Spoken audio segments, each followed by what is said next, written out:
اللهم صل على محمد النبی الامی وعلى آلہ وسلم تسلیما۔ حق تعالیٰ کی محبت کے حصول کا چھٹا ذریعہ النیت لحصول حب اللہ فی کل عمل، یعنی ہر نیک عمل کرتے وقت اللہ تعالیٰ کی محبت کے حصول کی نیت کرنا۔ حق تعالیٰ کی محبت کے حصول کا چھٹا ذریعہ ہر نیک عمل کے وقت حق تعالیٰ کی محبت کے حصول کی نیت کرنا ہے۔ عام طور سے عمل صالح کے کرتے وقت اللہ تعالیٰ کی رضا و خوشنودی کے حصول کی نیت کی جاتی ہے، لیکن اس کی محبت کے حصول کی نیت نہیں کی جاتی، اس لیے حق تعالیٰ کی محبت عطا نہیں ہوتی۔ اس لیے عاشق صادق کے لیے ضروری ہے کہ ہر عمل کے وقت اللہ تعالیٰ کی محبت کے حصول کی نیت ضرور کیا کرے۔ ایسا کرنے سے انشاءاللہ بہت جلد حق تعالیٰ کی محبت حاصل ہوگی، جس کے سامنے ساری دنیا کی بادشاہی فرقہ کی بھی حیثیت نہیں رکھتی۔ مومن بندے کی نیت اور اس کا ارادہ بہت بڑی دولت ہے، جس کے ذریعے سے وہ حق تعالیٰ کا انتہائی قرب، محبت اور معرفت حاصل کر سکتا ہے۔ حدیث پاک میں آیا ہے، انما الاعمال بالنیات، اعمال کا دار و مدار نیت پر ہے۔ جتنی نیت عمدہ اور کامل ہوگی، اتنے ہی اعمال وزنی اور مقبول ہوں گے۔ حدیث پاک کا مفہوم ہے کہ دنیا میں آدمی چار قسم کے ہیں۔ ایک آدمی وہ ہے کہ جس کو حق تعالیٰ نے علم بھی دیا ہے اور مال بھی، اور وہ اپنے علم اور مال سے اللہ کے لیے خرچ کرتا ہے اور اللہ تعالیٰ کا قرب حاصل کرتا ہے۔ یہ آدمی مرتبے کے لحاظ سے سب سے اونچے مقام پر ہے۔ دوسرا آدمی وہ ہے کہ جس کو حق تعالیٰ نے علم دیا ہے لیکن مال نہیں دیا، اور اس آدمی کا ارادہ اور نیت یہ ہے کہ اگر میرے پاس مال ہوتا تو میں اس پہلے آدمی کی طرح اللہ کے راستے میں خرچ کرتا۔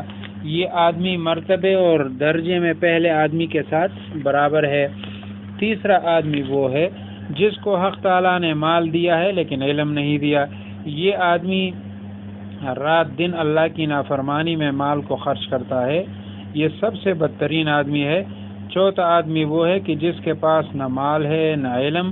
اس آدمی کا ارادہ اور نیت یہ ہے کہ اگر میرے پاس تیسرے آدمی کی طرح مال ہوتا تو میں بھی معصیت میں خرچ کرتا۔ یہ آدمی گناہ میں تیسرے آدمی کے ساتھ برابر ہے۔ اس حدیث پاک سے معلوم ہوا کہ صرف ارادے اور نیت سے آدمی بہترین یا بدترین بن سکتا ہے۔ کافر اپنے نیت اور ارادے کی وجہ سے ہمیشہ دوزخ میں رہے گا، اگرچہ اس نے کفر کا ارتکاب محدود وقت مثلا 60 سال کے لیے کیا ہے، اور مومن بندہ ہمیشہ جنت میں رہے گا، اگرچہ اس نے اعمال صالحہ محدود مدت مثلا 60 سال کے لیے کیے ہیں۔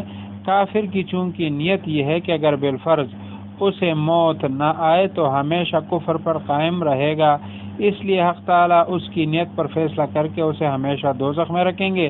اور مومن کی چونکہ نیت یہ ہے کہ اگر بالفرض اسے موت نہ آئے تو وہ ہمیشہ ایمان پر قائم رہے گا، تو حق تعالیٰ اس کی نیت پر فیصلہ کر کے اسے ہمیشہ جنت میں رکھیں گے۔ اس سے اندازہ کرے کہ نیت اور ارادہ کتنی بڑی دولت ہے، جس سے آدمی ہمیشہ کے لیے جنتی بن جاتا ہے۔ نوشیروان بادشاہ کا عبرت آموز واقعہ۔ نوشیروان کے حالات میں لکھا ہے کہ ایک مرتبہ شکار کے لیے نکلا، شکار کا پیچھا کرتے ہوئے دور نکل گیا اور اپنے ساتھیوں سے بچھڑ گیا۔ پانی بھی نہیں، پیاس کے لیے تڑپ رہا ہے اور شکار کے پیچھے بھاگ رہا ہے۔ شکار جنون کا شعبہ ہے، جس کو لگے اس سے پیچھا چھڑانا مشکل ہے۔ یہ تو عجیب و غریب بیماری ہے۔ چلتے چلتے ایک باغ نظر آیا، اس میں اندر جانے کے بعد مالی سے پانی مانگا۔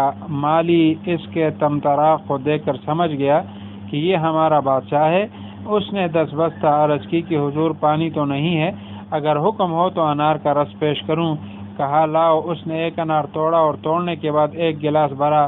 2-2.5 گلاس پینے کے بعد نوشیروان نے اپنے دل میں سوچا کہ اوہو، باغ کی فصل بڑی عمدہ ہے، بڑی مضبوط ہے، اس کی آمدنی تو بے پناہ ہوگی۔ جانے کے بعد تحقیق کروں گا اور ٹیکس میں اضافہ کروں گا۔ تھوڑی دیر کے بعد پانی مانگا، وہی شاخ، وہی ٹہنی، اسی سے دوسرا انار توڑا، بھرنا چاہا تو ایک گلاس بھی نہ بھرا۔ نوشیروان نے حیران ہو کر پوچھا کہ کیا معاملہ ہے؟ اس نے ہاتھ جوڑ کر کہا کہ حضور اگر اجازت ہو تو صحیح اور سچی بات بتا دوں۔ کہاں کہ بتلاؤ۔ بولا کہ بادشاہ سلامت کی نیت میں فتور پیدا ہو گیا ہے، جس کے نتیجے میں برکات ختم ہو گئیں۔ یہ ہے نتیجہ حسن نیت کا یا فساد نیت کا۔ فساد نیت سے متعلق بنی اسرائیل کے ایک عابد کا عبرت انگیز واقعہ۔ احیاء العلوم میں لکھا ہے کہ بنی اسرائیل میں ایک عابد تھا جو ہر وقت عبادت میں مشغول رہتا تھا۔ ایک جماعت اس کے پاس آئی اور کہا کہ یہاں ایک قوم ہے جو ایک درخت کو پوجتی ہے۔ یہ سن کر اس کو غصہ آیا اور کلہاڑا کندھے پر رکھ کر اس کو کاٹنے کے لیے چل دیا۔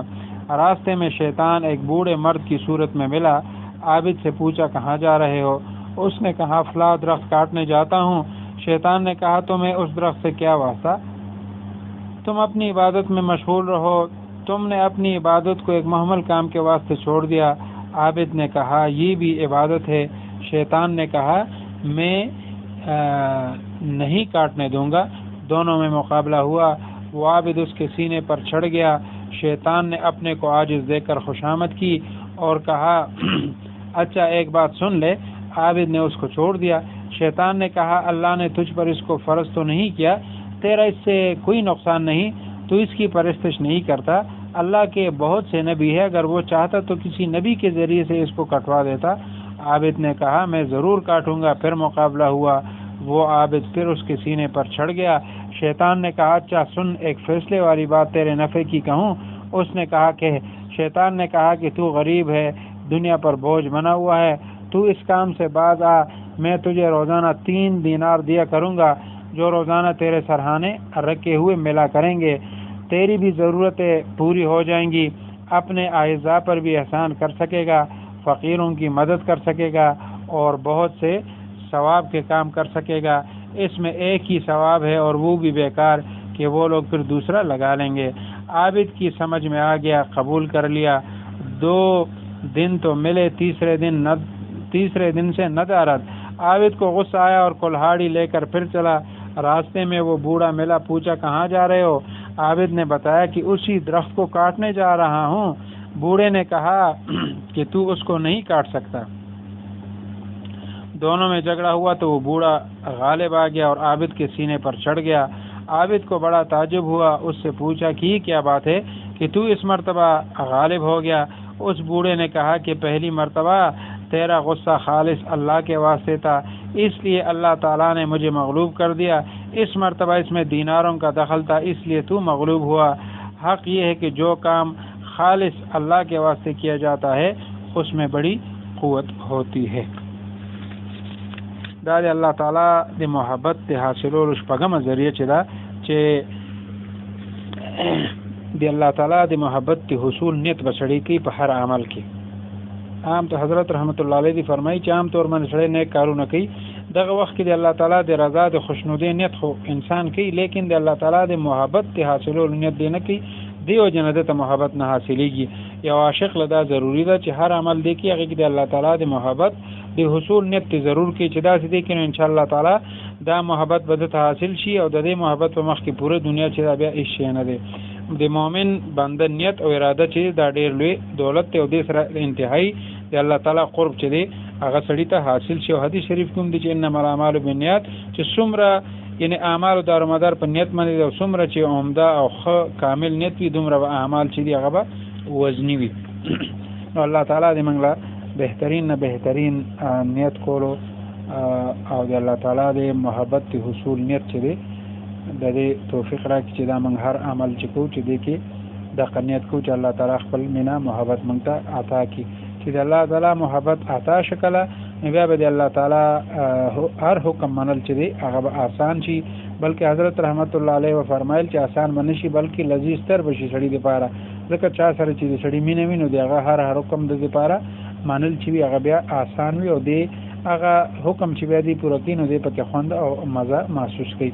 الله تعالی دې موږ له توفیق راکړي۔ واخر دعوانا ان الحمد لله رب العالمین۔